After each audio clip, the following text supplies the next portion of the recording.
اللهم صل على حبيبنا وشفينا ومولانا أبي القاسم المصطفى محمد. اللهم اللهم صل على محمد وآل محمد. اللهم صل على اللهم صل على محمد وآل محمد. اللهم صل على صل محمد على محمد وعلى آله وصحبه ومن tabi'ahum بإحسان إلى يوم الدين. أما بعد. Jemaah sekalian, Bapak Ibu yang sangat berbahagia, kita bersyukur bersua kembali dalam keadaan sehat walafiat. Dan pertemuan kita pada malam hari ini adalah pertemuan untuk surat baru, yaitu surat Yunus, surat yang ke-10. Dan bersama kita sudah ada Ustadz kita, Ustadz Safi Saleh dari Singapura. Kita minta kepada beliau dengan segala hormat untuk memandu kita, membacakan kepada kita ayat suci Al-Quran surat Yunus, surat yang ke-10, ayat 1 sampai 5. Jadi yang tidak mengikuti screen atau ke layar bisa membaca kitabnya sendiri di surat yang ke-10, nomor ayat 1 sampai 5. Baiklah, kita masuk ke screen dan kita persilakan kepada Ustaz kita, Ustaz Safi Saleh. Fadal Ustaz. Syukran Ustaz, syukran. Alhamdulillah. Assalamualaikum warahmatullahi wabarakatuh. Waalaikumsalam warahmatullahi wabarakatuh.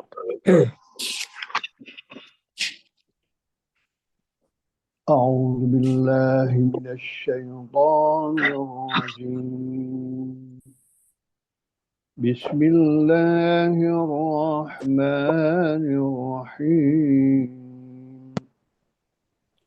أعوذ بالله من الشيطان الرجيم. بسم الله الرحمن الرحيم. ألف لام را تلك آيات الكتاب الحكيم. ألف لام را تلك آيات الكتاب الحكيم. أكان للناس عجبا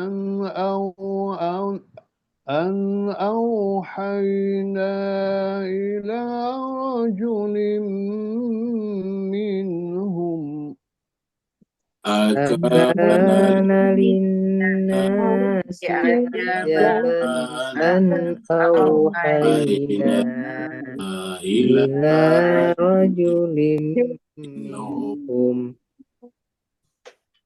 أن أنذر الناس وبشر الذين آمنوا أن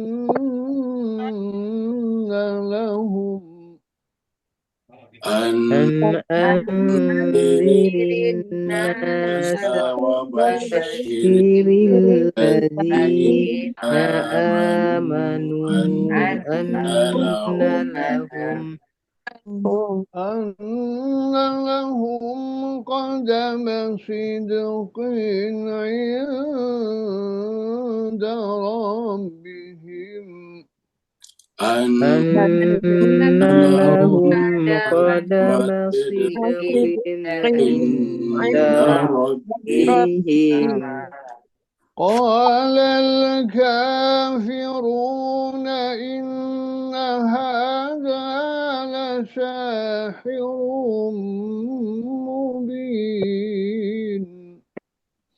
قال الكافرون إن هذا لساحر مبين. إن ربكم الله الذي خلق السماوات والأرض. إن ربكم الله الذي خلق السماوات والأرض في 6 أيام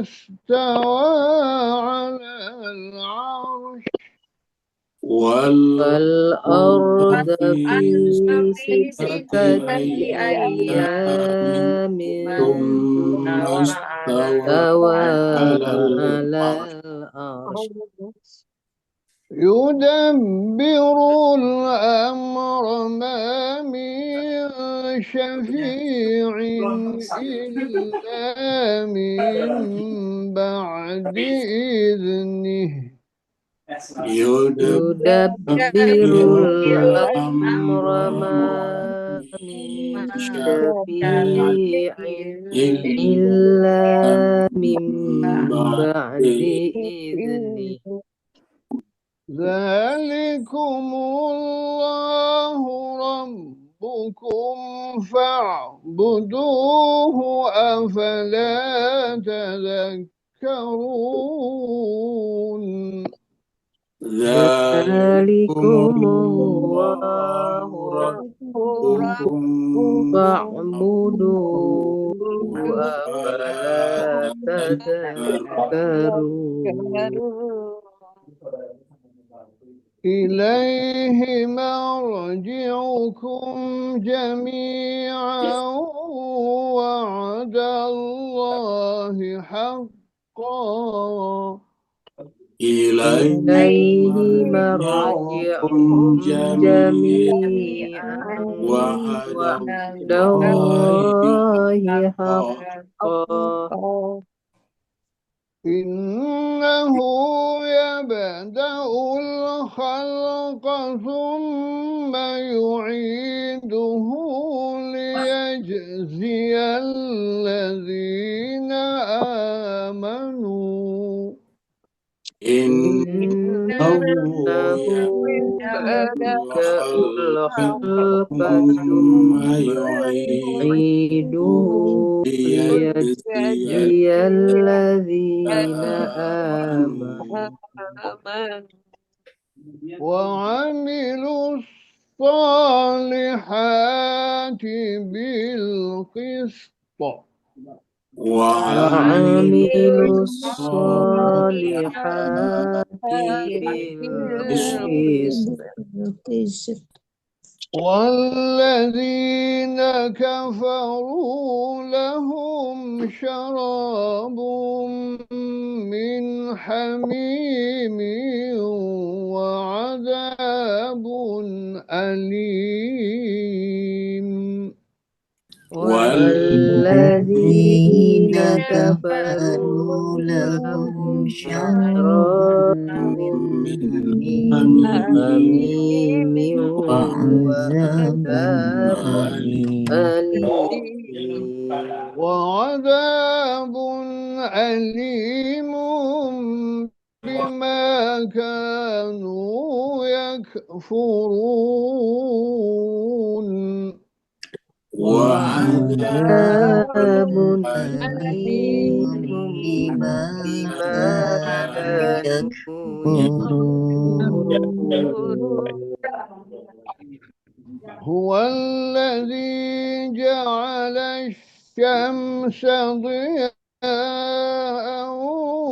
والقمر نورا هو الذي جعل الشمس ضياء والقمر نورا وقدره منازل لتعلموا عدد السنين والحساب وقدره منازل لتعلموا عدد السنين والحساب ما خلق الله ذلك إلا بالحق يفصل الآيات لقوم يعلمون ما Ma خلق khalaqallahu الله ذلك إلا بالحق يفصل الآيات لقوم صدق يعلمون.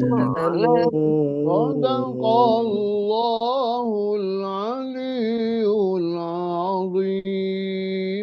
صدق الله aliyyil azim. اللهم اللهم Allahumma صل وسلم وسلم وبارك ala على على رسول رسول الله الله وآله وآله الأطهار الأطهار على على رسول رسول الله الله وآله وآله الأطهار. الأطهار. اللهم صل Allahumma salli ala Muhammad اللهم صل على محمد وعلى محمد. اللهم صل على محمد وعلى محمد.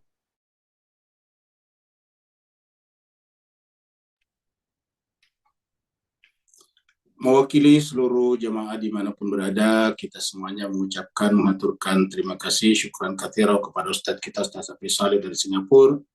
Semoga Allah SWT senantiasa menjagakan kesehatannya lahir dan batin, dan nanti ayat yang dibacakan kepada kita menjadi cahaya dan wasilah di hadapan Allah Subhanahu wa Amin. Ta'ala. Allahumma amin. Ya Begitu Rabb. juga kepada jemaah sekalian yang telah ikut membaca ayat suci Al-Quran.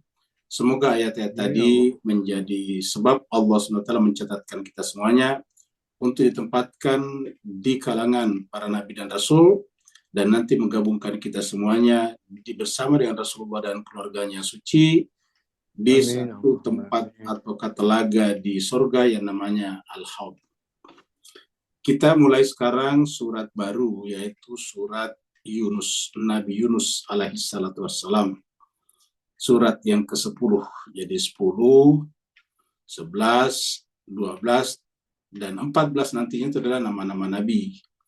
Surat yang ke-10 ini adalah Nabi Yunus, surat yang ke-11 nanti adalah Nabi Hud, surat yang ke-12 adalah Nabi Yusuf, dan surat yang ke-14 adalah Nabi Ibrahim alaihissalatu wassalam. Kalau 13 adalah Ar-Ra'd.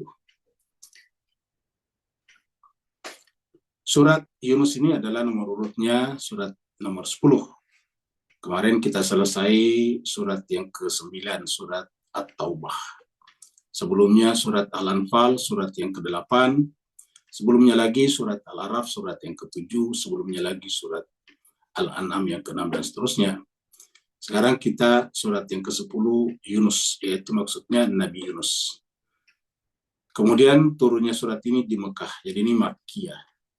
Kalau yang Taubah kemarin adalah Madaniyah, walaupun banyak berbicara tentang kejadian di Mekah. Kalau ini adalah surat yang turun di Mekah, artinya sebelum Nabi hijrah ke Yathrib atau Madinah. Karena turun di Mekah, maka disebutlah dengan surat Makkiyah. Jumlah ayatnya adalah 109 ayat.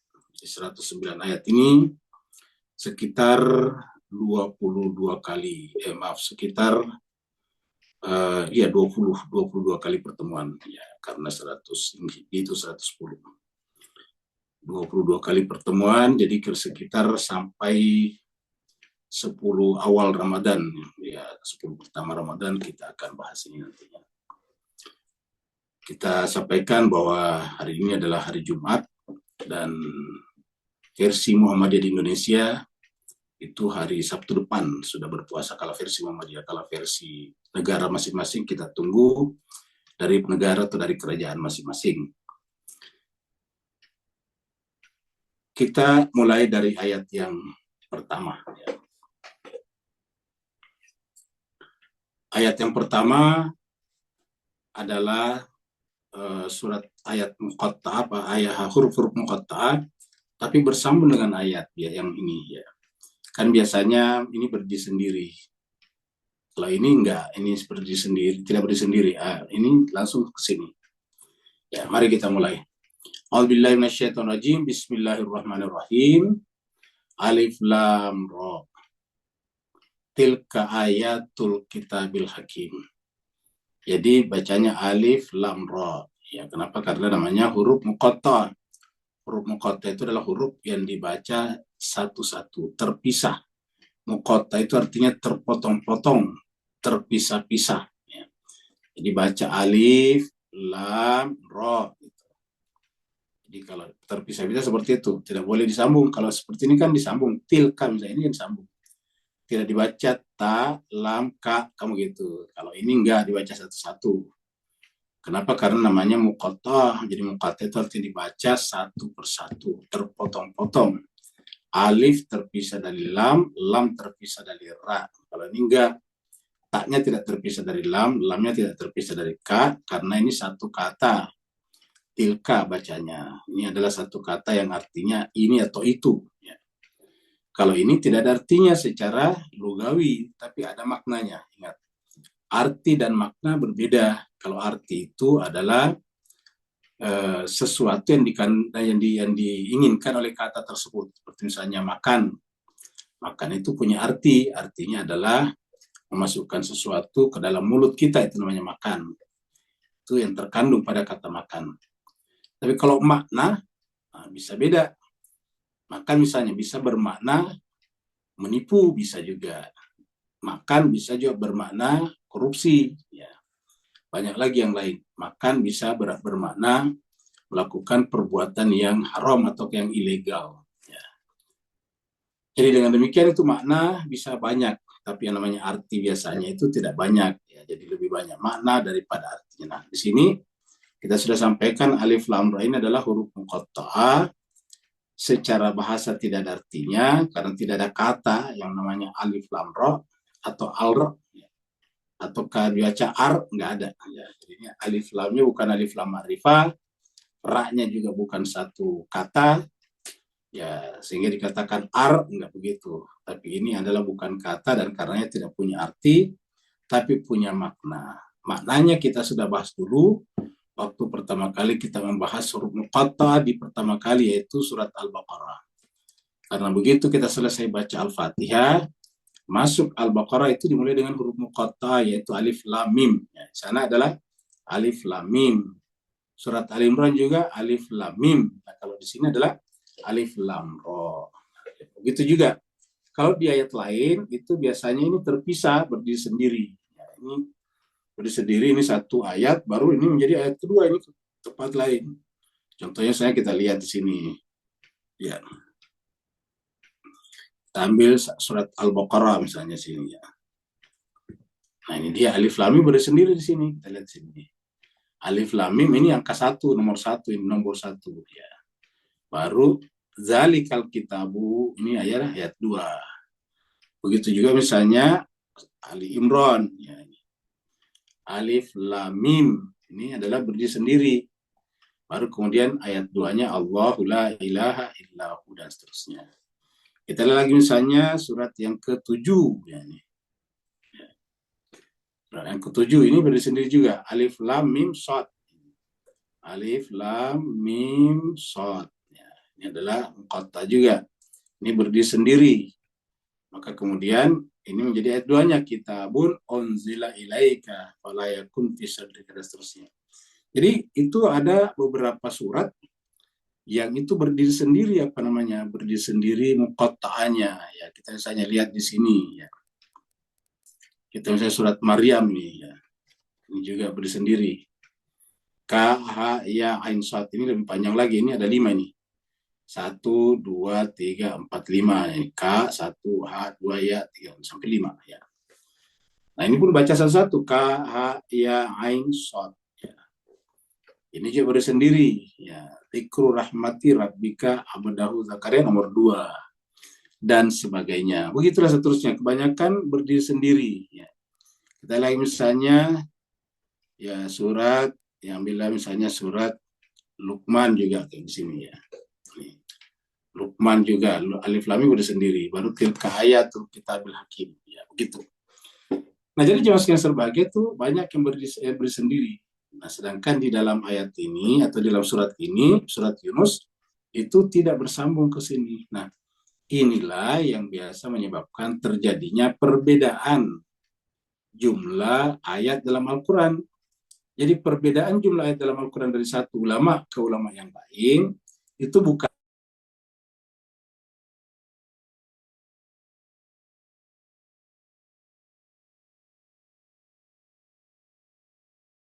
Suaranya Ustadz hilang.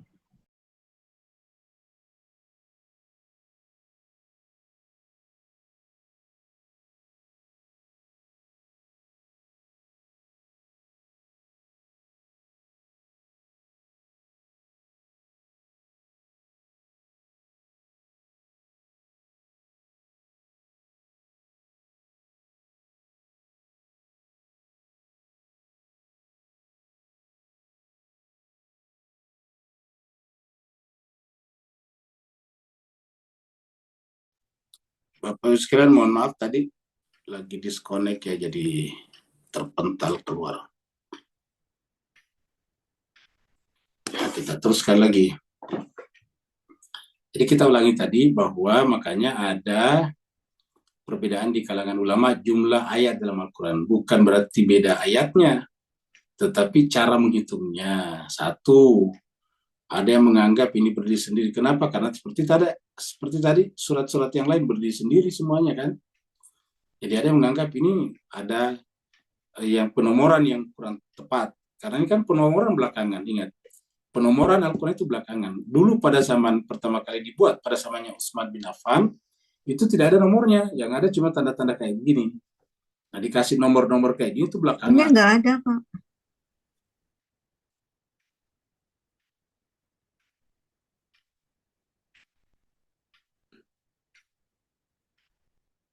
Udah ada belum? Ya, sudah. Nah, jadi cuma sekali kita teruskan ya. Jadi kita ulangi lagi bahwa ada perbedaan penomoran di kalangan para ulama. Ya. Ada yang menganggap ini dua ayat, dipisahkan ini dengan ini. Kenapa? Karena pada saat pertama kali Al-Quran dibuat, ditulis ke dalam lembaran-lembaran kertas itu tidak ada nomornya seperti ini. Nomor itu belakangan diberikan. Seperti mana harakat-harakat, iskal nama ini ya. Dhamma itu tadinya tidak ada. Tanda dhamma maksudnya, tanda fathah, tanda kasrah itu tidak ada tadinya. Belakangan baru dikasih. Tanda-tanda ini panjang ini tidak ada dulunya. Nah, dengan demikian belakangan baru kemudian diberikan.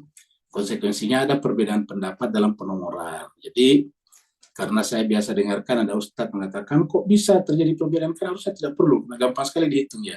Bukan persoalan dihitung yang ini, tetapi dulu itu tidak ada nomornya. Maka kemudian ada yang menghitung ini berdiri sendiri. Seperti itu. Satu, yang kedua adalah kata bismillah. Ya. Ada yang memasukkan bismillah itu ayat 1, seperti di dalam Al-Fatihah. Kalau dimasukkan bismillah pada ayat 1, ya tentu beda lagi kan, penomorannya bertambah lagi. Ya. Bertambah 112. Ya. Di 112 jumlah ayat. Kenapa? Karena di yang ada sekarang seperti ini tidak ada nomornya, jadi tidak dihitung dalam jumlah ayat dalam Al-Quran. Jadi tadi disebutkan bahwa ini adalah 109 ayat. Ya, 109 ini dengan catatan dikeluarkan bismillahnya. Ditulis tapi tidak dihitung di sini. Kalau ini dihitung menjadi satu ayat, nah berarti ini kan menjadi 110. Ya. Dipisahkan yang menjadi satu ayat, berarti menjadi 111 ayat. Nah gitu. Jadi timbul perbedaan seperti itu. Karena saya biasa mendengarkan ada ustadz mengatakan, loh kok bisa terjadi perbedaan? Padahal masalahnya bukan yang sekarang, mushaf yang ada sekarang. Tapi adalah bahwa dulu mushaf itu tidak ada nomor-nomornya. Bismillah ada, tetapi tidak ada nomornya. Nah, belakangan ini, karena ada perbedaan pendapat di kalangan ulama bahwa apakah bismillah itu bagian daripada surat atau tidak, maka kemudian supaya netral, ya tidak dikasih nomor di sini. Jadi bismillahnya tidak dikasih tanda nomor di sini. Ya, gitu. Jadi saya kira itu seperti yang kita bisa melihat, membedakan ya, kenapa terjadi perbedaan penghitungan jumlah ayat. Jadi bismillahirrahmanirrahim, alif lam ra. Jadi ini adalah nama huruf muqatta'ah. Kita sudah terangkan dulu bahwa muqatta'ah itu kalau disambung-sambung ada maknanya, ada kalimat yang terbentuk. Nah, kemudian yang kedua, tidak punya arti tapi tidak punya makna. Apa maknanya di sini? Ya kita bisa lihat dari ayat-ayat setelahnya. Setiap ayat setelah huruf-huruf muqatta'ah itu berbicara tentang Al-Quran atau Alkitab. Jadi dengan demikian huruf muqatta'ah ini menjadi semacam warning, peringatan, ya, peringatan yang baik. Contohnya kalau kita mau mendengarkan pengumuman maklumat di tempat-tempat umum, misalnya di hotel misalnya, atau di rumah sakit, biasanya didahului dengan semacam musik singkat, ya, bunyi-bunyian, baru kemudian ada pengumuman keluar, ada maklumat keluar. Nah, jadi artinya apa itu tadi semacam musik singkat itu namanya pemberitahuan, warning, pasang telinga baik-baik, akan ada pengumuman penting. Jadi begitu. Jadi sebelum pengumuman penting itu diucapkan, maka kemudian ada semacam musiknya dulu, musik singkat. Ya. Kalau di Indonesia begitu, hotel-hotel biasanya kalau misalnya ada sopir, ada driver yang ingin dipanggil keluar, ada pemandu, karena dipanggil sama majikannya, maka dikatakan bahwa sopir atau driver bernama si A, dipanggil ke depan, ditunggu di lobi, kan begitu. Nah, sebelum pengumuman itu keluar atau maklumat itu keluar, ada biasa musiknya dulu, musik singkat, semacam nang ning nongnya gitu. Nah, itu ada. Nah, itu namanya nang ning nong, tidak ada artinya, karena itu kan kayak musik singkat, tetapi punya makna. Apa maknanya? Meminta perhatian seluruh hadirin, seluruh orang yang ada di hotel atau di tempat itu, untuk memperhatikan karena akan ada pengumuman atau maklumat penting. Nah, begitulah juga di sini. Ini adalah pengumuman, ini adalah warning, ini adalah peringatan bahwa akan ada sesuatu yang penting. Maka setelah alif lam ra, tiba-tiba tilka ayatul kitabil hakim. Dia mengatakan itulah, ya, sebetulnya tilka ini bukanlah ini, tetapi itu. Dalam kaidah bahasa Arab, ya, tilka itu adalah kata tunjuk untuk perempuan, ya, untuk perempuan jauh, namanya isim isyarah lil ba'id. Ya. Kata tunjuk itu bahasa Arabnya isim isyarah untuk jauh lil ba'id, karena tunjuk kan ada dua, ada yang jauh, ada yang dekat. Kalau kita di bahasa Melayu, kalau jauh itu laki ataupun perempuan. Kalau dekat ini, kalau bisa kita pegang ini. Ya. Jadi kalau kita lihat jauh, kita katakan itu. Nah, begitu juga bahasa Arab juga. Bedanya kalau bahasa Arab itu, kata tunjuk jauh dan dekatnya berbeda antara laki-laki dan perempuan. Ya. Kalau misalnya ini hada laki-laki, kalau perempuan hadi perempuan, ya. Kalau hada laki-laki, hadi perempuan. Kalau yang jauh, kalau laki-laki zalika, kalau perempuan tilka, nah begitu. Nah, ini adalah tilka. Kenapa? Karena yang ditunjuk ini ayat ini itu sebagai perempuan. Ya. Tilka ayatul kitabil hakim. Itulah. Jadi kata tunjuk itu sebetulnya. Jadi pasti ada orang yang ditunjuk sebagai tilka ayatul kitabil hakim. Jadi kalau kita lihat kata tilka, jadi ketika ayat ini turun, harusnya ada yang ditunjuk. Ya. Kalau misalnya dikatakan ini dalam pengertian yang kita baca, kan ini belum ada pada zaman Nabi, maksudnya belum ditulis. Ya. Kita ulangi, waktu Nabi membaca ayat ini pertama kali, belum ada mushaf, belum ada buku seperti sekarang. Ya, belum ada buku. Belum ada kitab seperti sekarang. Yang ada apa ya? Nabi Muhammad sendiri adalah Al-Quran. Dia menyampaikan. Nah, setelah Nabi mengucapkan ayat ini yang datang dari Allah sebagai wahyu, baru kemudian didengarkan oleh orang-orang di sekitarnya, sahabat-sahabat, yang mendengarkan nanti ini terbagi 3 ya, orang. Ada yang pertama menulis, ada yang kedua menghafal, ada yang ketiga, ya biasa saja, maksudnya tidak menulis dan tidak menghafal. Ya. Jadi tidak menulis dan tidak menghafal, tapi ada memang begitu mendengarkan dari Nabi langsung dihafal, ulang-ulangi. Ya. Ada juga yang menulis, jadi ada penulis di sekitar Nabi. Jadi ada tilka ayatul kitab. Jadi ketika mengatakan tilka, belum ada yang ditulis, kan baru ditulis. Ya. Jadi yang ditunjuk tentu bukan yang ditulis. Nah kalau begitu apa yang ditunjuk? Ya. Nah harusnya ada yang ditunjuk, yang mewakili ayatul kitabil hakim. Jadi kita ulangi, harusnya ada yang ditunjuk yang mewakili Alkitab Al-Hakim. Karena yang mewakili Alkitab Al-Hakim, kita lihat ya. Di sini adalah kata tunjuk. Ya. Yang ditunjuk adalah ini. Ya.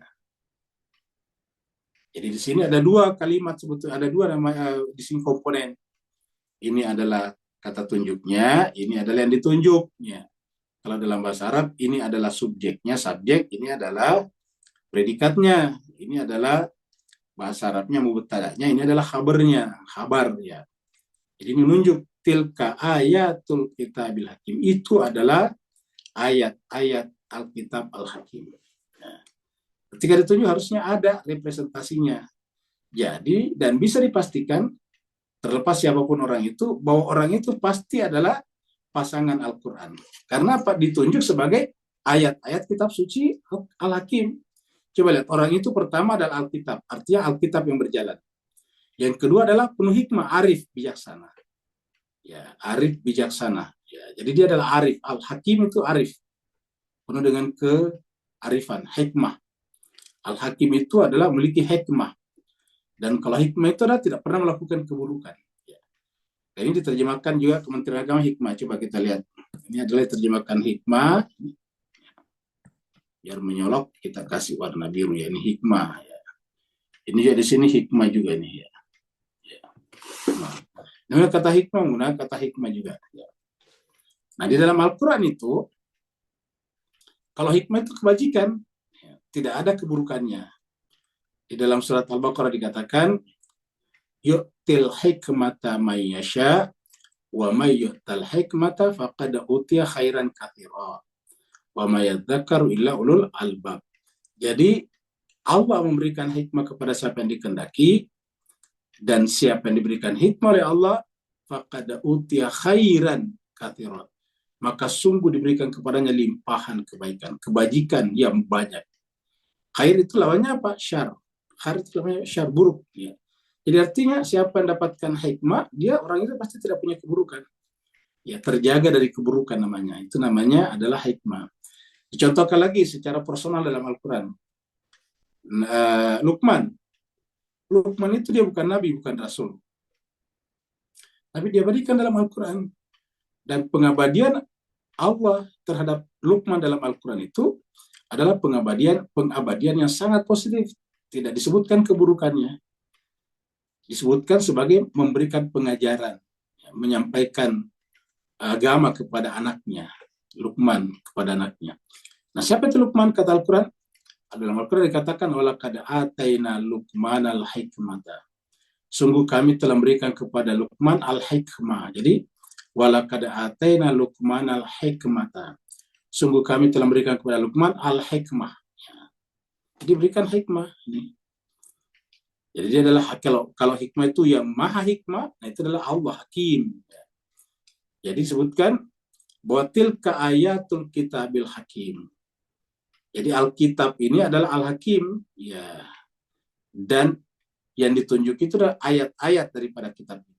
Jadi ditunjuk ini ayatnya, bukan ininya, tetapi ayatnya. Karena ayat di sini adalah namanya penyandaran. Ini disandarkan ke sini namanya mudhaf, ini adalah mudhafun ilaihi. Ya. Tilka ayatul kitabil hakimi. Itulah ayat-ayat dari Alkitab Al-Hakim, kitab suci yang penuh hikmah. Nah, dengan demikian penyebutan kata Alkitabil Hakim menunjukkan bahwa kita ini, itu tadi orang yang ada, pasti ada orangnya. Nah, sekarang kita ini yang siapapun selain daripada manusia yang diwakili oleh kata Alkitab Al-Hakim tadi. Kita ini semuanya sejak pada zaman Nabi sampai sekarang, kalau benar-benar mempelajari Al-Quran, maka kita juga akan diberikan Al-Hakim, Al-Hikmah. Ya. Jadi kalau kita belajar Al-Quran, itu kita akan menjadi hikmah juga. Ya. Jadi kita akan dilimpahkan kepada kita Al-Hikmah. Jadi kalau ingin mendapatkan kualifikasi hikmah, maka pelajari Al-Quran. Dengan catatan dipelajari, bukan hanya dihafal. Dihafal perlu, tetapi ada yang lebih perlu lagi, yaitu tadabbur, merenungkan ayat demi ayat, frase demi frase, kata demi kata, bahkan huruf demi huruf di dalam Al-Quran. Kalau itu kita renungkan secara mendalam, hayati secara mendalam, maka nanti kita akan mendapatkan hikmah. Ya. Karena dikatakan Alkitab Al-Hikmah. Tidak ada di muka bumi ini yang Alkitab atau buku yang digandengkan dengan kata Al-Hakim di belakangnya, kecuali Al-Quran. Al-Quran itu adalah Alkitab Al-Hakim. Kitab atau buku yang kalau kita mempelajarinya akan melahirkan kualifikasi bagi pembacanya sebagai Al-Hakim ataukah orang yang penuh hikmah. Ya. Dicontohkan tadi dengan contohnya Luqman, itu memiliki hikmah seperti itu. Nah, jadi kalau kita baca akan mendapatkan itu. Jadi tilka ayatul kitabil hakim. Dan di dalam Al-Quran kata-kata Al-Kitabil Hakim ini hanya muncul 2 kali. Satunya tadi di dalam surat Luqman, kita lihat di sini tadi. Nah, kita lihat tadi di sini surat Luqman ya. Kita lihat di sini juga. Ya, ini adalah surat Luqman. Surat Luqman ini adalah tilka ayatul kitabil hakim. Itu sama tadinya ini. Ya. Alif lam mim tilka ayatul kitabil hakim. Ya. Nah, apa nanti yang disebut dengan Al-Hakim di sini nanti disebutkan di dalam surat Luqman ini. Ya. Jadi hanya 2 di dalam ayat Al-Quran ayat tentang ini, yaitu tilka ayatul kitabil hakim. Ya. Satunya tadi adalah surat Yunus alif lam ra, satunya lagi di surat Luqman alif lam mim. Tapi sama-sama tilka ayatul kitabil hakim. Jadi isinya sama persis ini. Ya. Tilka ayatul kitabil hakim. Dan diberikanlah contoh di sini bahwa itu adalah Luqman. Coba kita lihat sini ya. Nah, ini kita lihat ayatnya 12 ya. Jadi kita mulai dari ayat 12.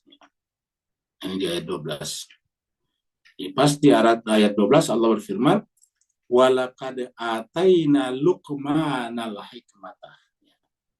Dan sungguh kami berikan kepada Luqman al-hikmata, ini hikmah ya. Jadi dengan demikian ya merupakan cerminan refleksi daripada Al-Qur'an tadi. Tadi alif lam mim tilka ayatul kitab di ayat pertama 2 dan 2 ayat ini, surat ini. Jadi laqad ataina Luqmanal hikmata dan seterusnya. Pertama adalah tauhid, anishkur lillah. Wa may yashkur fa innama yashkuru li nafsihi dan seterusnya. Baru kemudian hikmah itu pertama kali terpancarkan kepada orang paling dekat, dalam hal ini anak. Ya. Lalu kemudian nanti kepada lingkungan di sekitarnya. Jadi kepada yang paling dekat dulu. Wa idh qala Luqmanu li ibnihi. Kata wa di sini artinya kelanjutan daripada al-hikmah tadi di sini. Ya, baru kemudian pertama ya. Jadi adalah mengajarkan kepada anaknya tentang tauhid lagi nih. Allah tusyrik billah. Ya, baru kemudian hormat kepada orang tua ini. Wasana lisan walidayhi, terutama ibunya. Ya. Luqman tentu laki-laki, tetapi dia menekankan bagaimana anaknya harus hormat kepada ibunya. Wasana linsana biwalidahi, terutama hamalatu ummuhu. Disebutkan serius ummu, ibunya. Jadi seorang suami, seorang ayah tidak boleh menanamkan sikap baik itu langsung tersurat ataupun tersirat atau implisit tentang hal yang buruk dari ibunya, tidak boleh. Ya, tidak boleh seorang ayah, seorang suami ya memberikan kesan kepada anaknya bahwa ibunya itu buruk misalnya. Ya, walaupun mungkin secara objektif memang ada keburukannya, tapi tidak boleh seperti itu. Apa sebabnya? Karena ayat ini menjelaskan kepada kita ini. Luqman mengajarkan kepada anak-anaknya untuk hormat kepada kedua orang tuanya, wabil khusus ummuh, ibunya. Kenapa? Karena ibunya lah menjadi sarana fisik dia lahir ke dunia dan telah mengandungkannya dalam keadaan lelah, lemah. Ya, wahnan ala wahnin, dalam keadaan lemah dan terus bertambah lemah. Lalu nanti wafisaluhu, dan juga menyapihnya 2 tahun. Wafisalu termasuk di dalamnya menyusuinya. Fisalu itu termasuk menyusuinya. Wafisalu fi amaini dan seterusnya. Ya, jadi kita lihat itulah kearifan. Jadi kearifan itu dimulai dengan hormat kepada orang tua, wabil khusus kepada ibu. Ya, ingat, kepada ibu. Dan termasuk di sini kita lihat seorang suami, seorang ayah harus menanamkan penghormatan itu anak itu kepada ibunya terutama. Dia tidak boleh mengatakan kamu harus hormat kepada saya sebagai ayah kamu karena sayalah yang mencari nafkah untuk kamu, tidak boleh. Walaupun memang faktanya mencari nafkah si bapak, tetapi tidak boleh kemudian membuat ayah itu membuat anaknya mengintingkan ibunya atau merendahkan ibunya, tidak boleh sama sekali. Nah, baru kemudian disebutkanlah di sini begitu pentingnya orang tua, terutama ibu dan sebagainya. Jadi kita lihat di sini, baru kemudian di sini ya bunayya innaha in takum mithqala habatin, menjelaskan tentang ya tauhidnya Allah itu tidak ada yang hilang, tidak ada yang luput. Semuanya Allah akan datangkan ya'ti biha. Baru kemudian ini adalah tauhid. Ini yang kedua adalah ini adalah tentang ibadah yang lain, salat, amar ma'ruf, nahi mungkar, sabar atas dan seterusnya. Ini adalah ajaran yang sangat pentingnya. Kemudian tidak boleh sombong terhadap manusia, ini tidak boleh eksklusif dan sebagainya, tidak boleh juga angkuh di muka bumi dan seterusnya. Ini disebut dengan apa namanya? Ini disebut dengan hikmah. Ya. Jadi seperti itu. Nah, jadi itulah tadi. Jadi hanya ada dua di dalam Al-Quran, satu di surat Yunus, satunya di surat Luqman ini. Alif Lam Mim, baru tilka ayatul kitabil hakim. Ya. Kita lihat ini ada hadis berikut ini ya. Tentang Al-Quran harusnya menyatukan kita. Kan tadi tilka ayatul kitab itu kan Al-Quran. Al-Quran itu harusnya menyatukan hati, bukan justru memecah belah. Jadi menyatukan hati. Dan terutama sebelum kita contohkan menyatu dengan seluruh manusia, harusnya umat Islam yang beriman kepada Al-Quran dulu mencontohkan. Jadi orang Islam itu bisa saja berbeda-beda mazhabnya, tapi tidak boleh berpecah belah. Tidak boleh berpecah belah antara Sunni, Syiah, Ibadi, dan sebagainya. Di antara Sunni berpecah lagi antara Syafi'i, Maliki, Hanbali, Muhammadiyah, tidak boleh. Di antara Syiah juga mungkin terjadi perpecah belahan juga antara Zaidiyah, Ismailiyah, dan sebagainya. Tidak boleh seperti itu. Kenapa Al-Quran? Coba kita lihat ayat ini. Kenapa? Karena yang namanya tadi mazhab-mazhab kan boleh saja berbeda sumber-sumber hadisnya, tapi Al-Qurannya sama. Yang namanya Sunni, yang namanya Ibadi, yang namanya Syiah, itu sama semua Al-Quran, tidak ada bedanya. Semua menggunakan Al-Quran, kita gunakan ini. Kalau ada yang mengatakan ada yang beda Al-Qurannya, minta kepada orang itu menunjukkan Quran yang dimaksud. Ya. Pasti tidak ada. Karena kalau memang ada, berarti ayat Al-Quran salah. Kenapa? Al-Quran mengatakan ayat Al-Quran itu terpelihara, tidak akan ada yang bisa membuat yang sepertinya. Ingat, tidak ada yang buat seperti Al-Quran. Jadi mungkin tidak mungkin. Jadi setiap ada informasi, ada yang memalsukan Al-Quran, ada yang menambah dan mengurangi, itu selalu tidak terbukti. Itu hanya hoax yang diedarkan di media sosial. Ya, cuma saya seribu sayang, banyak umat Islam yang gampang terpengaruh dengan hoax-hoax seperti itu.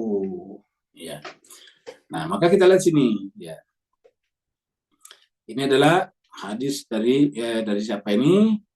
Nah, dari apa ini? Dari Abdullah, ya, dari apa namanya? Dari Ibnu Abdullah. An Jundab ibn Abdullah, dari Jundab bin Abdullah, ya, dari Jundab bin Abdullah. Ya. Jadi dari Jundab bin Abdullah mengatakan bahwa Nabi pernah bersabda, anin Nabi sallallahu alaihi wasallam qol. Dia berkata bahwa Nabi pernah bersabda. Apa kata Nabi? Iqra'ul Qur'ana. Ini jamak ya, Iqra'u al-Qur'ana. Bacalah kalian Al-Qur'an. Siapa yang disuruh di sini? Yang dimaksud ini tentu yang mengimani Al-Qur'an, yaitu orang Islam terutama. Bacalah oleh kalian Al-Qur'an. Iqra'ul Qur'ana, bacalah Al-Qur'an. Ma'talafat qulubukum. Selama Al-Quran itu bisa menyatukan. Italaf itu dari kata alf, menyatukan hati kalian. Ya. Ingat seperti dalam Al-Quran, fa'allafa baina qulubikum. Maka kemudian Allah menyatukan hati kalian dengan Al-Quran. Ya. Jadi ikra'ul Qur'ana ma'talafat qulubukum. Bacalah Al-Quran, selama Al-Quran itu menyatukan kalbu-kalbu kalian. Italafat qulubukum. Fa'idah talaftum. Nah, tapi kalau Al-Quran itu membuat kalian berpecah belah, ikhtalaf itu berpecah belah, berselisih. Apa kata hadis ini? Ini hadis Bukhari. Coba lihat ini. Hadis Bukhari nomor 4672. Kalau memang kalian berpecah belah dengan Al-Quran, ya faqumu anhu, lebih beranjaklah darinya, berdiri, tinggalkan. Buat apa? Baca Al-Quran tetapi dengan suara yang merdu, tetapi kemudian berpecah belah. Berpecahlah antara Muhammadiyah dan NU misalnya. Berpecah antara kelompok A, kelompok B. Berpecah antara mazhab ini, mazhab itu. Ya. Tidak masalah terjadi perbedaan. Mazhab tidak ada masalah, tidak masalah. Sebagaimana bangsa-bangsa juga tidak ada masalah perbedaan. Ada bangsa Melayu, bangsa Tionghoa. Tetapi yang tidak boleh perpecahan. Karena yang namanya bineka atau plural itu kemestian daripada Allah. Allah menciptakan selain dirinya itu pasti banyak, pluralitasnya. Tetapi pluralitas itu atau plurality itu tidak boleh menjadi penyebab perpecahan, apalagi sampai kemudian ya memperebutkan sesuatu. Jadi perbedaan itu harusnya apa? Menjadi bunyanun marsus, menjadilah bangunan yang kokoh. Kenapa bangunan itu jadi kokoh? Karena banyak komponennya di dalamnya. Di sana ada batu bata, di sana ada semen, di sana ada kerikil, batu kecil, di sana juga ada air, di sana ada pasir, di sana ada aluminium, di sana ada besi, jadi paku misalnya, di sana ada genteng dari tanah, banyak sekali jenisnya.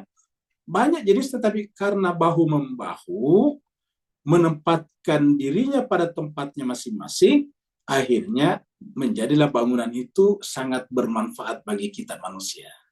Namanya bunyanun marsus, bangunan yang kokoh. Dan Allah mengatakan dalam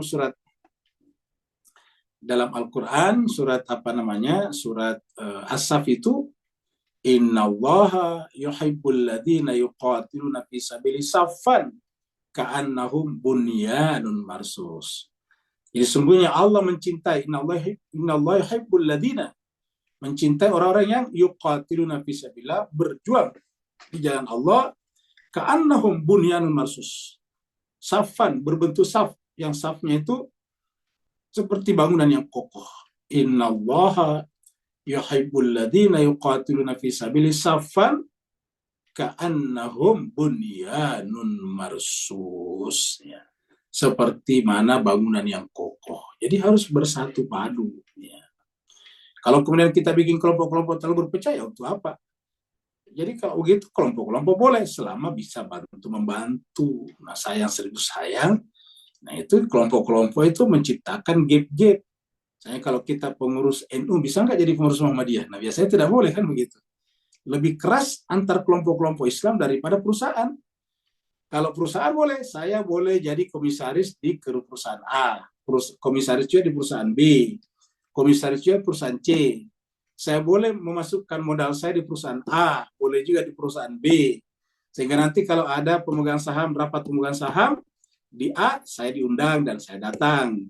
Ada di B saya diundang, saya datang, tidak ada masalah. Loh, kok bisa? Urusan dunia tidak ada masalah berbeda, tapi kok agama tidak boleh? Nah, kalau menurut saya, seharusnya kan boleh juga. Boleh dong saya jadi pengurus Muhammadiyah, pengurus NU juga. Pengurus kelompok A, pengurus kelompok B juga. Ya, tapi kalau tidak boleh, berarti ada sesuatu di sana. Berarti ikhtilaf namanya berdasarkan ayat ini. Ya. Ikhtilaf berdasarkan ayat ini. Ya. Nah, Al-Quran mengatakan, faidah talaftum, apabila kalian berpecah, fakumu anhu, berdiri padanya. Kenapa? Karena Al-Quran tadi adalah menjadikan kita menjadi arif dan bijaksana. Tilka ayatul kitabil hakim. Ingat tadi. Itulah ayat Al-Quran yang membuat orang jadi arif dan bijaksana. Kita lanjut.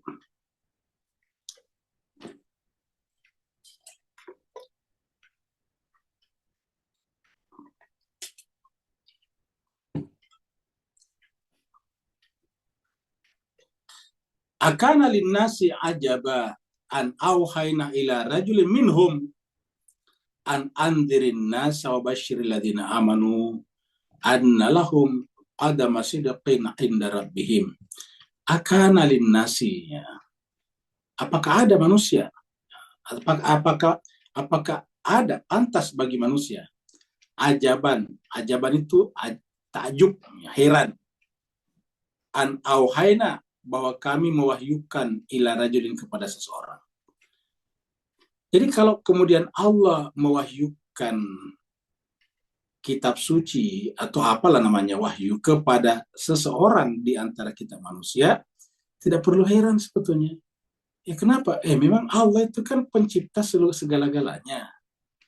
Kata pencipta segala-galanya itu artinya Allah sendiri, pencipta itu tidak pernah berpisah dengan ciptaannya.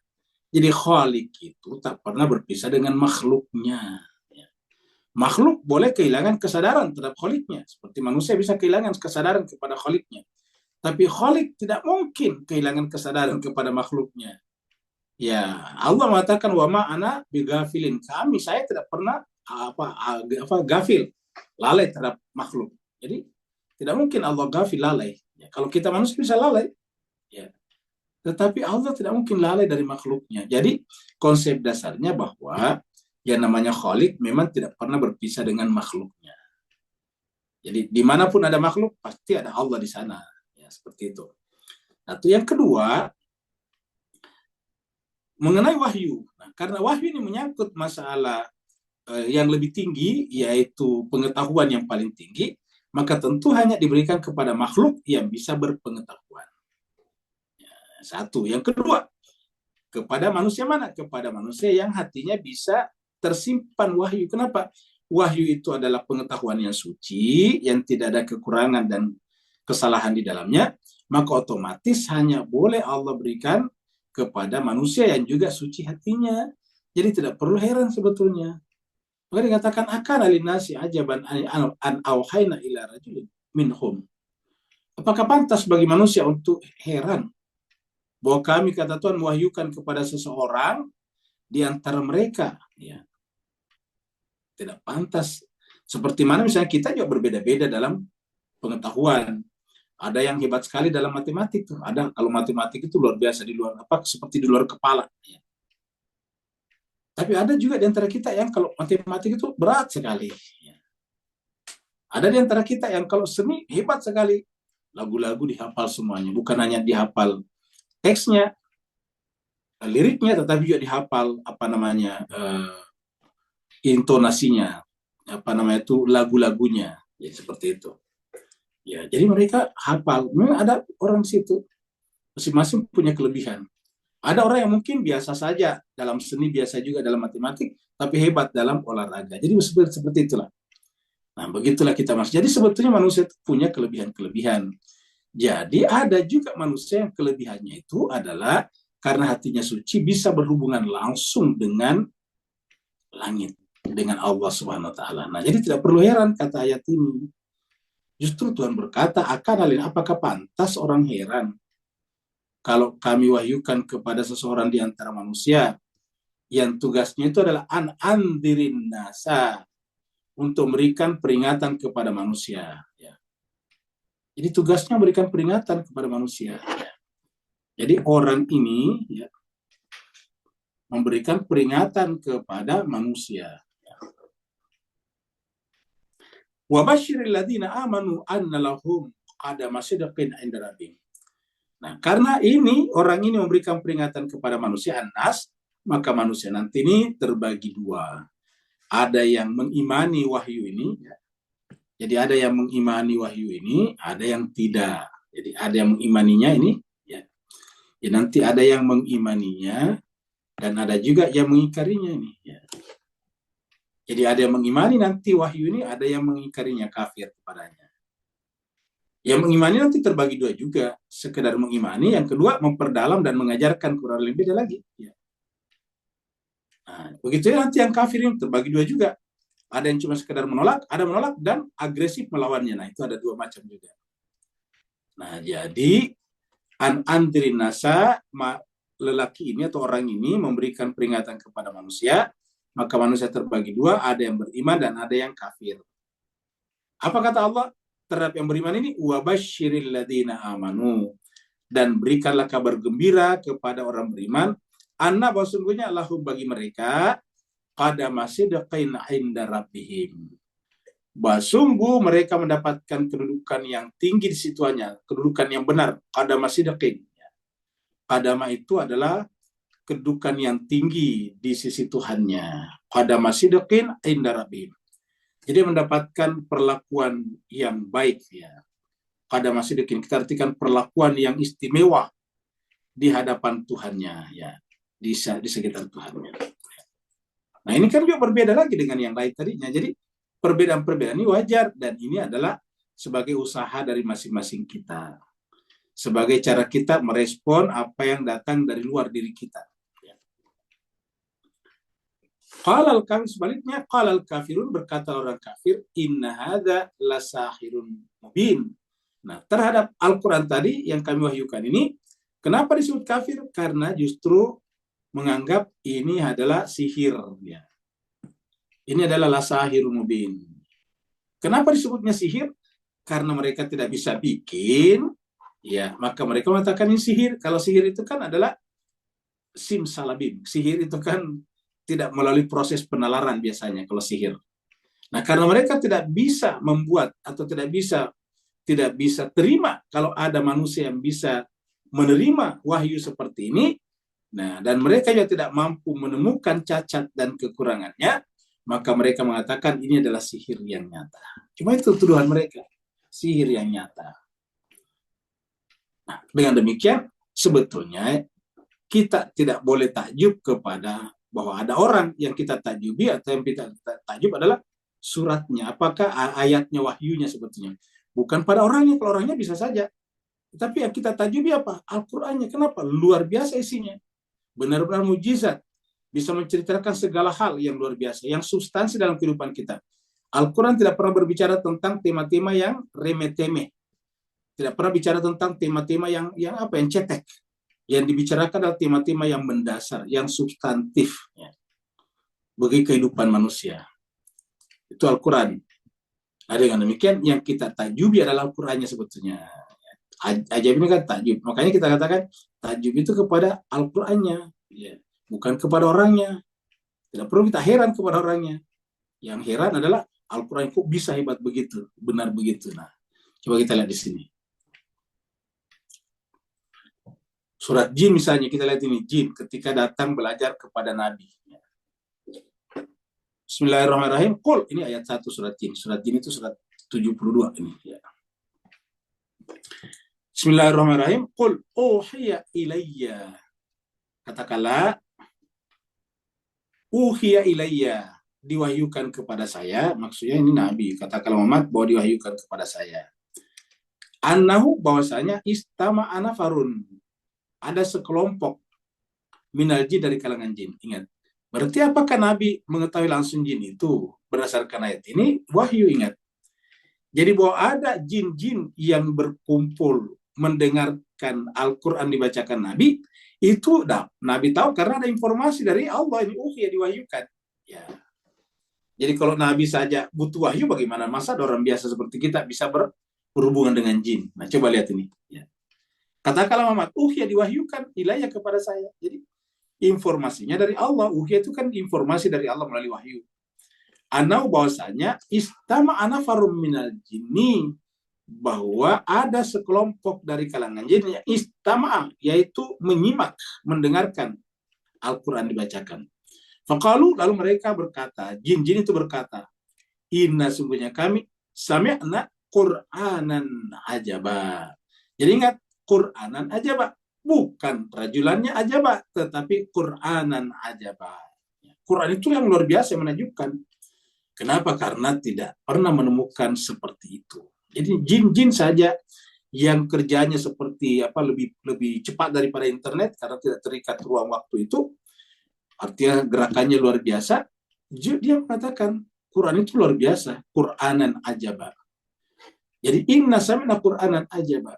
Jadi kalau ada orang mengaku berhubungan dengan jin, tetapi dianya sendiri tidak mendalami Al-Quran, berarti jin yang dijumpai pasti jin yang salah. Atau kemungkinan hanya sekedar berdusta. Karena kalau dia jin yang berani, terpukau kepada Al-Quran. Inna sami'na Qur'anan ajaba. Nah, jin mengatakan begitu. Qur'anan ajaba.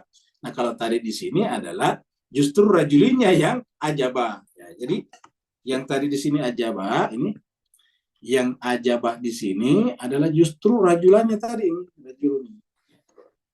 Nggak perlu kita heran di sini. Karena kan bukan dari Nabi sebetulnya. Yang heran itu Al-Qur'annya. Ya, kalau dari Muhammad ya kita heran kok bisa. Nah, sehingga karena kita menganggap itu dari Muhammad, kita sebut Muhammad itu tukang sihir. Ya. Nah, Muhammad itu adalah tukang sihir berdasarkan ayat itu. Nah, jadi ini seperti itu. Jadi harusnya lagi-lagi Al-Qur'annya. Jadi Nabi Muhammad itu pun kita terima karena Al-Quran yang disampaikannya. Nabi Muhammad bisa menerima Al-Quran karena jiwanya suci. Kalau dia tidak suci, tidak mungkin Allah mewahyukan kepadanya kitab suci Al-Quran. Kita lihat sebab turunnya ayat ini. Ini kita ambil dari kitab kitab Asbabun Nuzul Imam Suyuti. Ya. Lubabun Nukul fi Asbabin Nuzul. Jadi ini adalah sebab turunnya. Diriwayatkan oleh Ibnu Jarir dari jalur Ad-Dhahak dari Ibnu Abbas bahwasanya ia berkata, Ibnu Abbas berkata, ketika Allah mengutus Muhammad sebagai seorang rasul, bangsa Arab atau sebagian dari mereka bangsa Arab mengingkarinya. Ya, bahkan banyak awalnya mengingkarinya.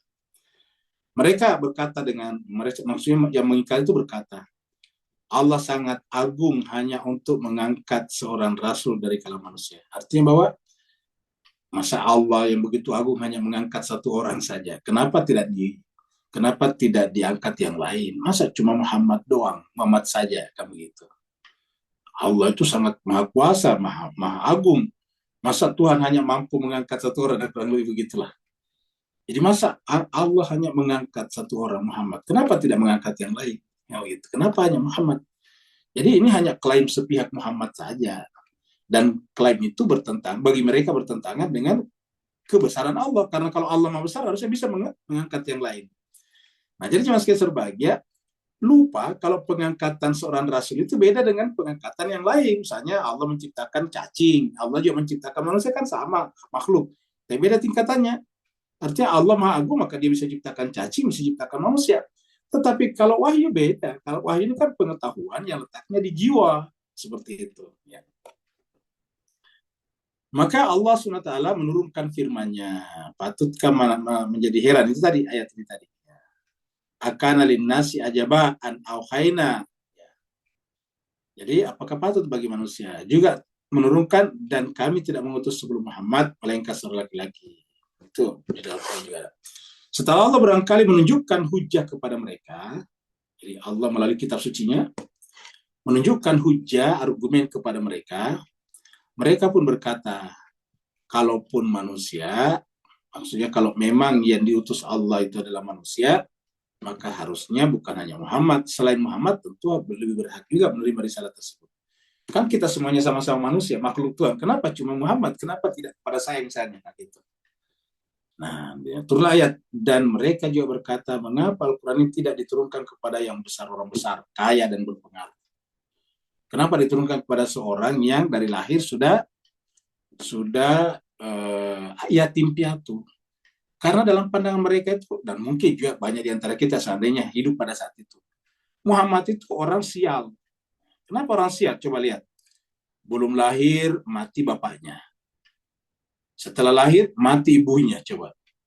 Dipelihara kakeknya, mati kakeknya, coba. Bagi mereka kalau kok Muhammad seperti ini. Dan banyak di antara kita. Makanya kita pernah bahas sebelumnya, tidak boleh menghubung-hubungkan kejadian itu dengan seseorang. Ya. Menganggap itu sial, tidak boleh. Kita bahas ini pada pertemuan sebelumnya. Pertemuan terakhir kita tentang surat At-Taubah. Ya. Jadi kita tidak boleh menghubungkan kesialan itu dengan seseorang. Sampai pada saat itu kita katakan bahwa tidak mengatakan ini istri saya sial begitu. Ya. Dia tidak ada rezekinya, seperti itu, tidak boleh. Pokoknya kalau ada sesuatu yang kejadian musibah yang tidak menyenangkan, kita jangan hubungkan dengan seseorang atau siapapun juga. Ya. Lebih baik kita introspeksi diri. Ya, karena di dalam surat ini dikatakan inna ta'irukum ma'akum. Kesialan itu bersama kita, bukan bersama orang lain. Masa misalnya kita pergi sebagai nelayan, pergi ke laut, kita yang tidak dapat ikan, mau menghubungkan istri kita, yang datang ke laut memancing kita, masa istri kita yang sial? Coba. Nah, seperti itu. Ya. Jadi oleh sebab itulah, pendapat-pendapat ini ditolak oleh Al-Quran. Dan mereka juga berkata, mengapa Al-Quran tidak diturunkan kepada orang besar? Mereka berkata, yang lebih mulia daripada Muhammad. Kata mulia pandangan mereka itu artinya yang terhormat, yang aristokrat, ya, aristokrat yang lebih mulia daripada Muhammad, lebih banyak hartanya, lebih diikuti orang, kan begitu. Yang mereka maksud yang lebih mulia daripada Muhammad siapa? Jadi kalau kita lihat sini, siapa yang dimaksud dengan yang lebih mulia daripada Muhammad di sini? Ya. Yang mereka maksud adalah Al-Walid bin Al-Mughirah. Ya. Al-Walid bin Al-Mughirah. Saya nggak tahu apakah nanti Khalid putranya, ini kan ada Khalid Al-Walid. Nah, Al-Walid bin Mughirah ya, dari Mekah. Ini adalah terkenal. Walid bin Mughirah terkenal orang pintarnya Mekah pada saat itu. Dia yang paling suka bikin puisi, sajak, pokoknya orang terhormat. Dia termasuk salah sedikit, ya, karena kan cuma sedikit orang pada saat itu. Dia termasuk salah sedikit yang bisa membaca tulis. Dulu pada saat itu kalau ada yang baca tulis itu pasti orang hebat sekali. Jadi dia termasuk salah sedikit dari orang yang bisa membaca dan menulis. Walid bin Mughirah. Membikin pantun, sajak, syair, dan sebagainya. Di Mekah, tokoh di Mekah. Dan Mas'ud bin Amru al-Thaqafi. Jadi dikatakan ataukah Mas'ud ya. Mas'ud bin Amru al-Thaqafi dari Taif. Ya, ini dari Taif. Mekah dan Taif ini kan tidak begitu jauh. Maka Allah menurunkan bantahannya atas mereka. Apakah mereka membagi-bagi rahmat Tuhan? Dan seterusnya. Nah, jadi ini adalah asbabun nuzul daripada ayat tersebut tadi. Ya.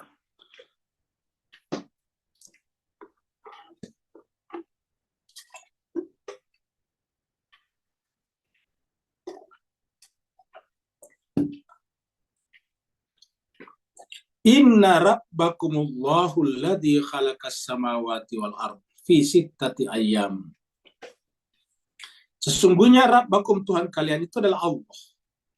Inna rabbakumullah, sesungguhnya Tuhan kalian adalah Allah. Tuhan kalian adalah Allah. Artinya menjelaskan tadi kepada mereka bahwa Tuhan kalian Allah. Ya, pertimbangannya adalah sama kepada siapapun juga. Kata pertimbangan itu kriterianya. Kalau Nabi diberikan, Muhammad diberikan wahyu, kan berarti Muhammad lah memenuhi kriteria itu. Muhammad lah memiliki syarat itu. Ya. Jadi inna rabbakumullahu alladzi khalaqas samawati wal ardh. Ya. Fi sittati ayyamin.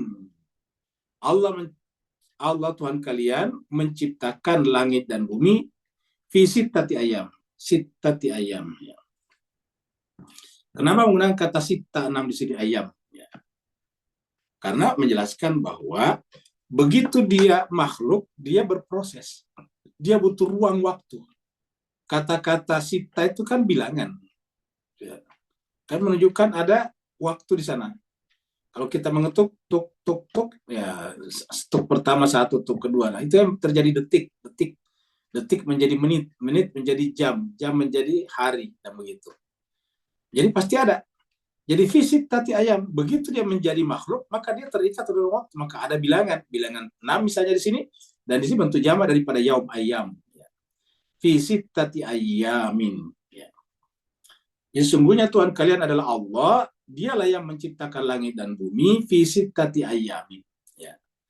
Jadi artinya bukan Tuhan bekerja selama 6 hari. Kalau begitu Tuhan terikat oleh waktu. Maksudnya di sini, langit dan bumi ini dalam 6 hari, bukan Allah, ingat. Ya, jadi proses langit dan bumi ini menjadi seperti sekarang butuh waktu, berproses. Pasti seperti kalau kita ingin kita ingin memanen, menuai buah pisang, ya tidak bisa langsung buahnya. Harus dimulai dari menanam bibitnya, tunas. Ya, kan pisang itu kan bertunas. Ya. Diambil tunasnya, lalu kemudian kita pindahkan ke kebun kita, dipelihara, disiram, dijaga, jangan sampai dimakan kambing atau hewan-hewan. Maka kemudian tumbuh-tumbuh ke atas, daunnya semakin banyak, tinggi, lalu kemudian berbunga, setelah itu berbuah. Kan begitu. Jadi ada prosesnya. Nah begitu alam semesta. Proses itu menggunakan istilah sittati ayam, 6 masa, 6 period. Ya. Summa stawalal arsya. Kemudian Allah itu beristiwa, ya, bersemayam di arsy. Artinya apa? Bahwa Allah yang menciptakan segala sesuatunya di langit dan di bumi. Artinya apa saja yang ada di langit dan bumi adalah ciptaannya, dan Allah bersamanya. Tapi kata bersama di situ bukan berarti Allah ada di situ secara zati. Zat Allah hanya bertempat di satu tempat, dalam tanda petik tempat namanya arsy. Istawa alal arsy. Jadi arsy ini kita artikan saja sebagai bahwa Tuhan itu zatnya tidak terbagi-bagi. Karena kalau zatnya Tuhan terbagi-bagi sebanyak makhluknya, nah maka berarti menjadi politeistik namanya, itu syirik. Dan yang kedua, kalau begitu zatnya tidak tunggal. Ya. Zatnya tidak tunggal. Kalau zatnya tidak tunggal, terbagi-bagi dan setiap zat berdiri sendiri, ya berarti Tuhan banyak. Nah, itu tidak mungkin. Ya. Maka keberadaan zatnya yang tidak bersama dengan seluruh makhluk disebut dengan arash. Arash itu kan singgasana. Ya.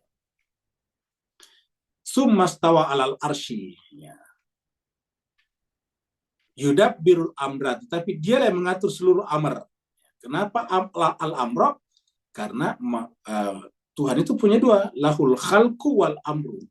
Punya khalq dan punya amr. Ya. Jadi punya khalqun dan punya amrun.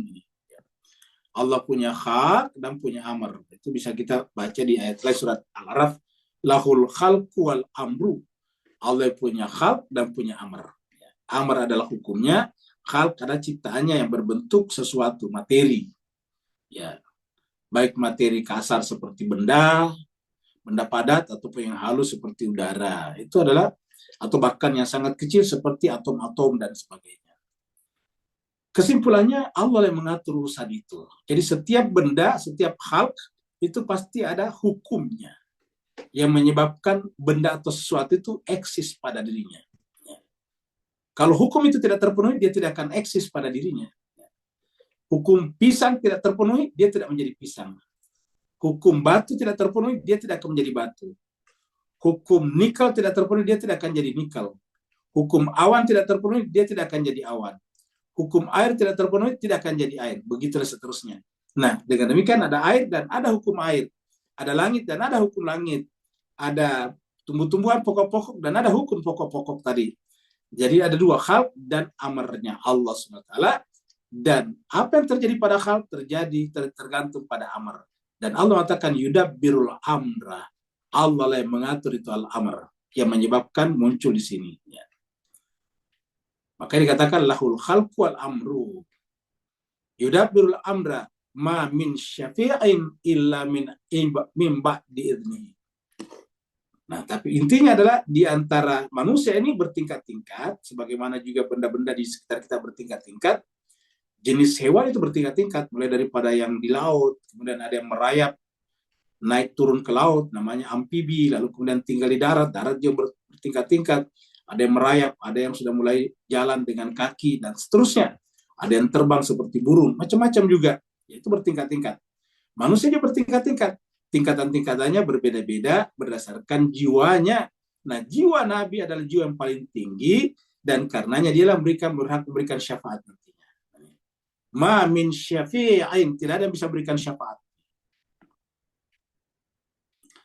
Jadi tidak ada yang bisa memberikan syafaat. Illa, kecuali min ba'di, orang yang mendapatkan izin daripadanya. Illa min ba'di, kecuali mendapatkan izin dari Allah. Nah, apakah izin Allah itu serta-merta ataukah asal-asalan? Tentu tidak, berdasarkan tadi juga perannya di hadapan Allah. Nah, kita punya peran di hadapan Allah, tetapi sangat sedikit kita berbuat untuk Allah. Kalau para nabi dan rasul seluruh hidupnya adalah untuk Allah, maka sebagai imbalannya Allah memberikan kepada mereka otoritas untuk memberikan syafaat. Ma min syafi'in illa min ba'di izni, dzalikumullah, itulah Allah. Jadi ulangi lagi di sini, zalikumullah sama tadi di sini, zalikumullah. Ya, rabbukum. Ya, kalau tadi sini zalikumullah alladzi khalaqa. Kalau di sini zalikumullah rabbukum. Maka fa'buduhu, sembahlah dia saja. Afala tadhakkarun, kenapa kalian tidak mau memikirkan ini, mengambil pelajaran, mengingat ini semuanya, menghayatinya? Afala tadhakkarun, kenapa kalian tidak mengambil pelajaran dari sini? Ya. Afala tadhakkarun. Ya. Kita langsung ke ayat hadis berikutnya dulu ya. Jadi kita lihat. Ini adalah wiridan ya, karena kan Allah itu kan Maha Kuasa. Allah menguasai segala sesuatunya. Apa yang disebut dengan dapat masalah? Ya, artinya bahwa kondisi kita tidak link and match dengan situasi di sekitar kita. Tidak link and match Ya, misalnya kita pengen makan, tetapi ternyata uang kita tidak cukup, nah kan namanya masalah. Tidak link, tidak match. Nilai uang kita tidak match dengan makanan yang kita beli. Ya, jadi, yang namanya masalah itu, al-qurb adalah ketika kebutuhan kita tidak link and match dengan yang ada di sekitar kita. Nah, apa yang harus kita lakukan kalau seperti ini? Nah, di sini. Wiridan Nabi saat kesulitan mengajarkan kepada kita ini. Kalau Nabi kan sebetulnya tidak pernah dapat kesulitan dalam pengertian apapun juga. Kenapa? Karena Nabi itu menerima semuanya sebagai sesuatu yang datang dari Allah. Beda dengan kita belum sampai ke sana, maka merasakan ada kesulitan. Nah, coba kita lihat di sini. Ada ini dari Ibnu Abbas, Abdullah bin Abbas. Jadi ini adalah dari An Ibni Abbas, berarti maksudnya Abdullah bin Abbas, bahwa Rasulullah SAW karena yaqulu indal karbis, selalu berkata, yakul itu karena yakul itu biasa atau selalu berdoa indal karbi ketika ada kesulitan. Al karb itu kesulitan. Apa yang dibaca ini dia? Wiridan. Jadi bapak-bapak, terutama ibu-ibu biasanya kan suka tuh cari wiridan. Nah, saya persilakan dulu untuk men-screenshot ini ya. Di screenshot ini karena ini ada doanya, ada wiridanya di sini nih. Nah, ini terjemahnya di bawah ini ya. Jadi di screenshot yang mau hafal. Ya, yang mau membaca maksud saya. Karena ini kan hadis Imam Bukhari nomor 5870. Jadi bisa di screenshot. Nah, sekarang kita baca. La ilaha illallahul azimul halim. La ilaha illallahu rabbul arsyil azim. La ilaha illallah rabbus samawati wa rabbul ardi wa rabbul arsyil karim. Jadi selalu ada kata-kata al-arsh di sini. Al-arsh. Al-arsh. Jadi inilah wiridan Nabi, selalu dibaca kalau ada masalah. Karb itu kesulitan. La ilaha illallahul azimul halim. La ilaha illallah rabbul arsyil azim. La ilaha illallah rabbus samawati wa rabbul ardi wa rabbul arsyil karim. Jadi terakhir la ilaha illallah rabbus samawati wa rabbul ardi wa rabbul arsyil karim. Ya, seperti itu. Dan kita sudah dapatkan juga ini di akhir penutup daripada surat At-Taubah yang mengatakan fa in tawallaw faqul hasbiyallahu la ilaha illahu tawakkaltu wa huwa rabbul arsyil azim. Tawakkaltu begitu kurang lebih ya terakhirnya. Wa huwa rabbul arsyil azim, kalau tidak salah begitu terakhir surat At-Taubah. Nah, jadi ini kita baca kalau wiridan. Jadi Bapak Ibu kalau ingin wiridan ini baca. Kita masuk ke ayat yang ke-4 ya. Ilaihi marji'ukum jami'a. Ingat, kepada Allah lah kita semuanya kembali. Kita ini semuanya akan dikembalikan kepada Allah. Tak ada kecuali. Jadi kita sekarang yang sehat, yang kuat, jangan tertipu. Kesehatan, kekuatan kita ini hanya sementara. Sebentar lagi kita akan mati juga. Kita tidak tahu apakah esok, lusa, minggu ini atau minggu depan, bulan ini atau bulan depan, tahun ini atau tahun depan, kita tidak tahu. Tetapi yang pasti, siapapun kita pasti akan mati.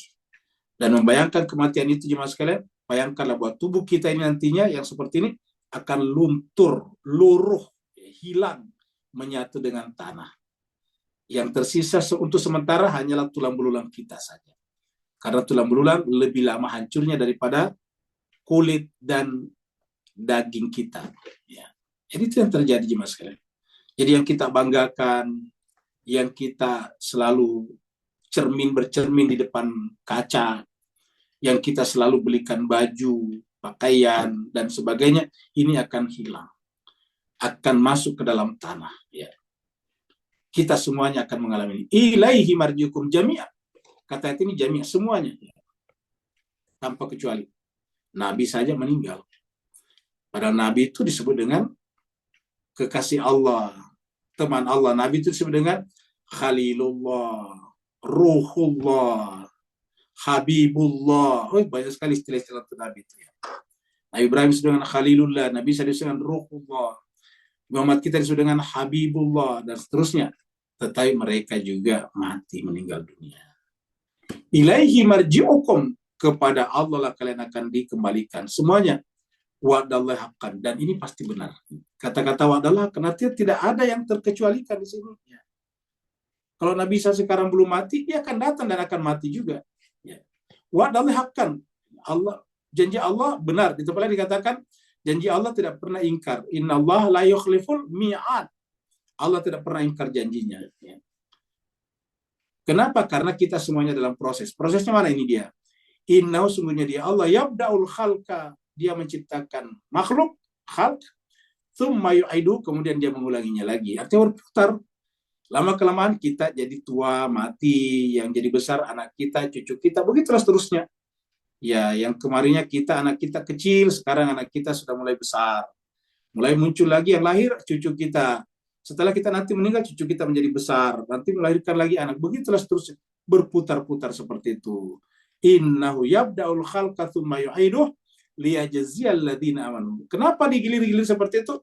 Untuk memberikan imbalan, balasan kepada orang-orang yang beriman, wa amilus salihat, dan beramal saleh bil qisti, dengan benar, dengan adil, dengan jujur. Sebaliknya walladzina kafaru, dan orang yang kafir ini sama tadi di atas tadi, amanu tadi kepada siapa? Al-Qur'an. Kafaru tadi Al-Qur'an, ya.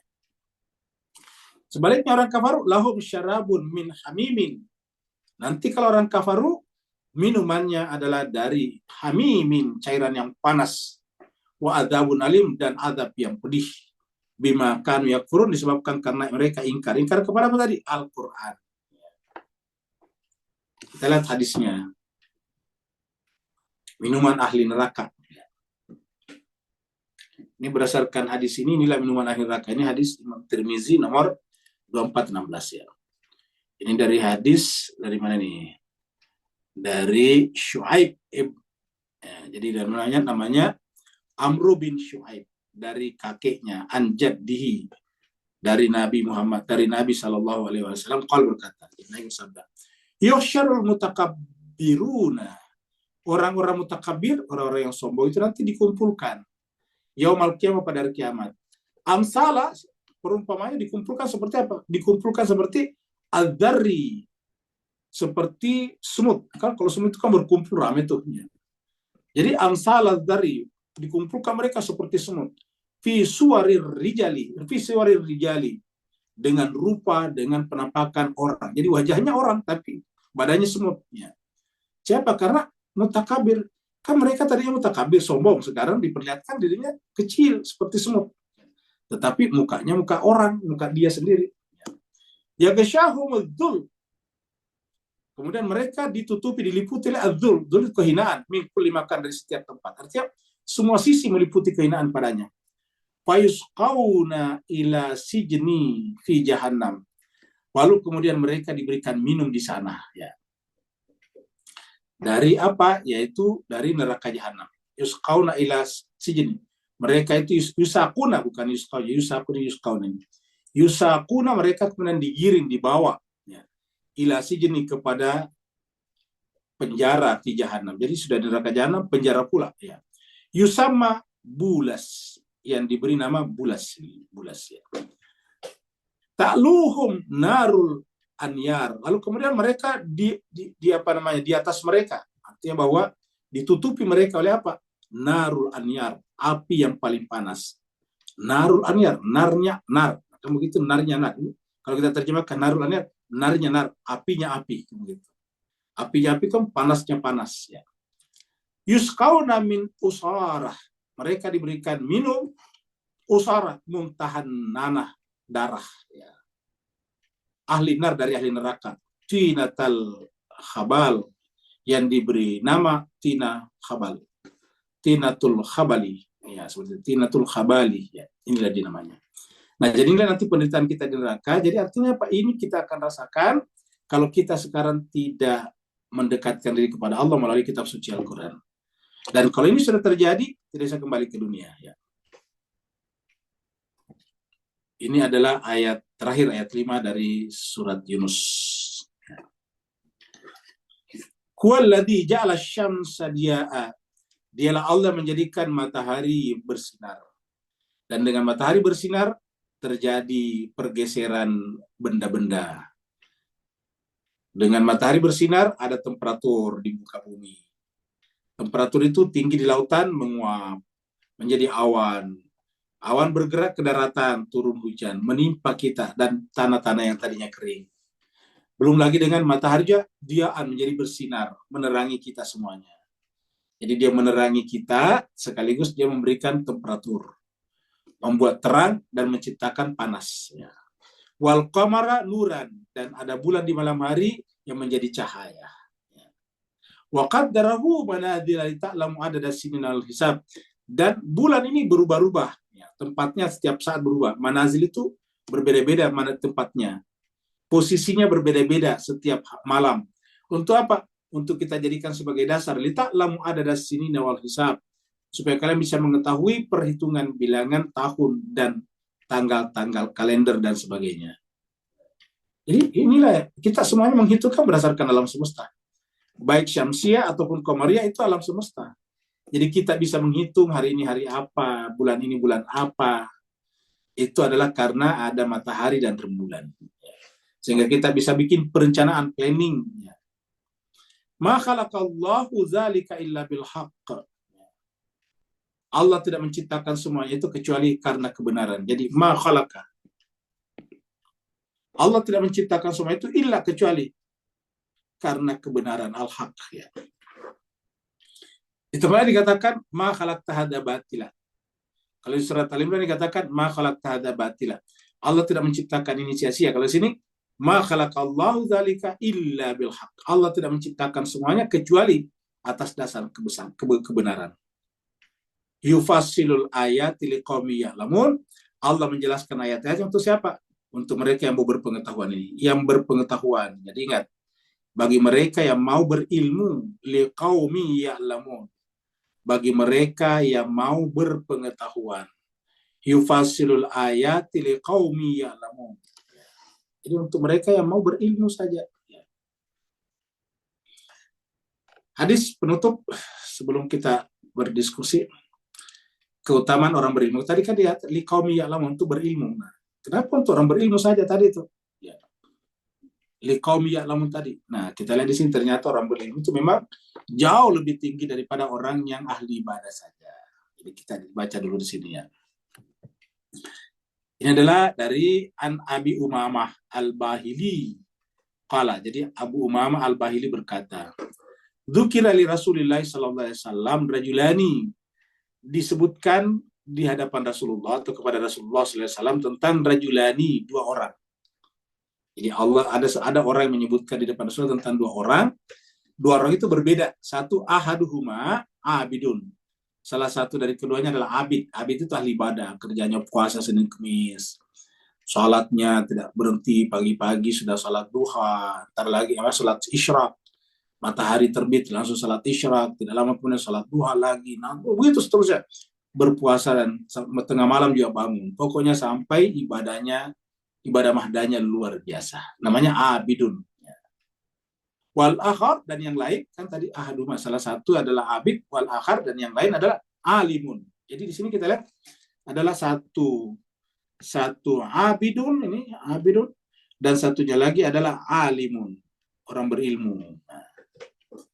Faqala, lalu Nabi berkata, qala Rasulullah sallallahu alaihi wasallam, Nabi kemudian berkata, ya, berkenaan dengan mana yang lebih utama, abid atau alim. Ya. Apa kata Nabi ini? Nah, hadisnya riwayat Tirmizi nomor 2609. Nabi menjawab, fadlul alim alal abid. Keutamaan alim terhadap abidnya. Ataukah kemuliaan alim atas abid. Kafadli ala adnakum. Seperti utamanya aku daripada orang yang paling rendah di antara kalian. Kata rendah di sini bukan rendah pangkat jabatannya, tapi maksudnya itu yang paling buruk. Yang paling buruk manusia. Nah, Nabi kan adalah khairul anam, khairul bariyah. Nabi itu kan adalah yang terbaik kita. Nah, coba ambil dia yang terbaik dan yang terburuk di antara manusia. Adna itu yang paling buruk di antara kalian. Nah, jadi Nabi mengatakan bahwa kemuliaan alim terhadap abid kafadli ala adnakum. Seperti mulianya, yakni aku Nabi ini. Seperti mulianya aku terhadap orang yang paling rendah di antara kalian. Adna itu paling rendah, yang paling buruk derajatnya. Ingat, derajat di sini bukan bahwa kita orang yang kerja di pertanian itu rendah, orang yang nelayan rendah, atau orang yang menjadi tukang sapu. Bukan itu maksudnya. Rendah itu paling buruk. Ya. Nabi kan paling baik, manusia sempurna. Dan yang paling banyak cacatnya dari antara kita namanya adnakum. Jadi kemuliaannya seperti itu. Summa qala, kemudian Nabi berkata, summa qala Rasulullah SAW, innallaha wa malaikatahu wa ahlas samawati wal ardin hatta namlata fi juhriha wa hattal huta. Jadi artinya apa? Kemudian Nabi bersabda bahwa sungguhnya Allah, malaikat-malaikatnya, ahli langit, penduduk bumi, sampai kepada hati itu, sampai kepada an-namlah, semut-semut yang ada di dalam sarangnya, wa hatta sampai kepada al-hut, apa namanya, ikan paus, la yusalluna alal muallimin nasil khaira. Maka semuanya itu berselawat kepada muallim, kepada orang berilmu tadi, dan mengajari manusia tentang kebaikan. Ini. La yusalluna ala muallimin nasil khaira.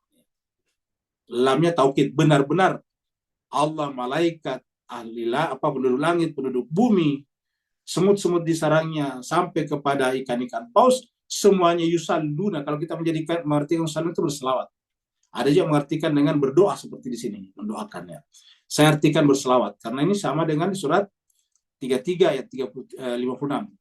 Innallaha malaikatahu yusalluna ala nabi, kan begitu tulisannya persisnya. La yusalluna ala muallimin nasil khaira. Benar-benar akan berselawat kepada muallim, kepada orang berilmu dan mengajarkan ilmunya kepada manusia, yaitu kebaikan, mengajarkan kebaikan kepada manusia. Nah, inilah jemaah sekalian. Jadi perbedaan antara ahli ibadah dengan ahli gitu. Sayang seribu sayang, umat Islam sekarang lebih mengejar menjadi ahli ibadah daripada ahli ilmu. Ya. Padahal harusnya kalau dia ahli ilmu, alim pasti ahli ibadah. Tapi kalau dia ahli ibadah, abid belum tentu alim. Dalam pandangan Islam, kalau dia alim pasti dia abid. Tapi kalau dia abid belum tentu alim. Ya. Kenapa? Karena kalau dia alim, dia tidak ahli ibadah, itu salah kealimannya. Kenapa? Dia tidak membaca Al-Quran. Atau dia tidak mengamalkan Al-Quran. Al-Quran mengatakan, kabura maktan indallahi antaqulu ma la taf'alun. Alangkah murkanya Allah bagi orang-orang yang mengatakan tetapi tidak menjalankannya. Inilah jemaah sekalian sebagai pembahasan kita pada malam hari ini, semoga bermanfaat. Maaf ini waktunya habis ya. Waktunya habis sampai sekarang. Karena ini memang adalah ayat pertama dari surat Yunus, yaitu 5 ayat pertama. Maka kita agak panjang membicarakannya. Oleh sebab itulah mudah-mudahan yang ada pertanyaan sekarang disimpan dulu, dicatat ya. Nanti kita akan berikan waktu berdiskusi lebih lama nanti insya Allah pada hari Senin. Ya. Hari Senin nanti, jadi kita masih ada 3 kali pertemuan sebelum Ramadan. Ya. Yang pertama adalah hari Senin, yang kedua adalah hari Rabu, yang ketiga hari Jumat. Kalau seandainya hari Jumat belum berpuasa. Ingat, Muhammadiyah menentukan hari Sabtu, berarti kan selain Muhammadiyah, apapun mazhabnya, ya bisa hari Jumat, bisa juga hari Sabtu juga. Atau bisa juga hari Sabtu atau hari Minggu. Seperti itu. Kita tinggal tunggu saja pengumuman dari kerajaan atau negara masing-masing, kapan kita berpuasa dan kita berpuasa. Kita tidak memperkarakan mau hari apa silakan. Yang mau ikut Muhammadiyah silakan. Ingat, tidak boleh berpecah belah tadi. Marilah kita menghormati pilihan setiap orang. Kalau orang itu memilih untuk berpuasa mengikuti Muhammadiyah, kita harus menghormatinya setinggi-tingginya. Tapi kalau orang itu memilih mengikuti kerajaan, kita juga menghormati setinggi-tingginya. Kalau orang itu mengikuti mazhabnya, kita ikuti juga setinggi-tingginya. Kenapa?